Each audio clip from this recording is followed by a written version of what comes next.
রেলগাড়ির কামরায় হঠাৎ দেখা, ভাবিনি সম্ভব হবে কোনোদিন।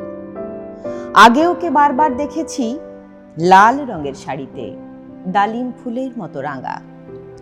আজ পরেছে কালো রেশমের কাপড়, আঁচল তুলেছে মাথায়, দোলন চাপার মতো চিকন গোর মুখখানি ঘিরে।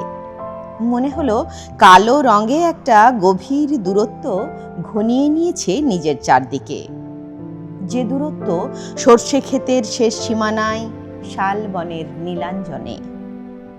থমকে গেল আমার সমস্ত মনটা।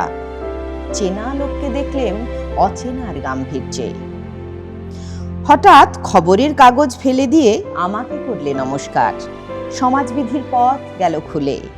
আলাপ করলেম শুরু, কেমন আছো, কেমন চলছে সংসার ইত্যাদি। সে রইল জানলার বাইরের দিকে চেয়ে, যেন কাছের দিনের ছোঁয়াচ পার হওয়া চাহনিতে।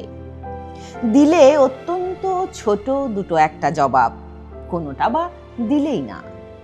বুঝিয়ে দিলে হাতের অস্থিরতায়। কেন এসব কথা? এর চেয়ে অনেক ভালো চুপ করে থাকা। আমি ছিলাম অন্য বেঞ্চিতে ওর সাথীদের সঙ্গে।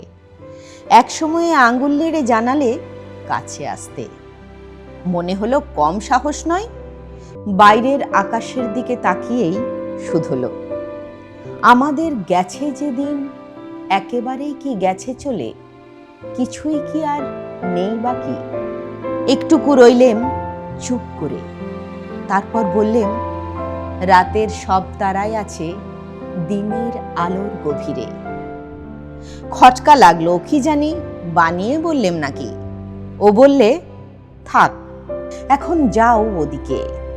সবাই নেমে গেল পরের স্টেশনে, আমি চললেম একা।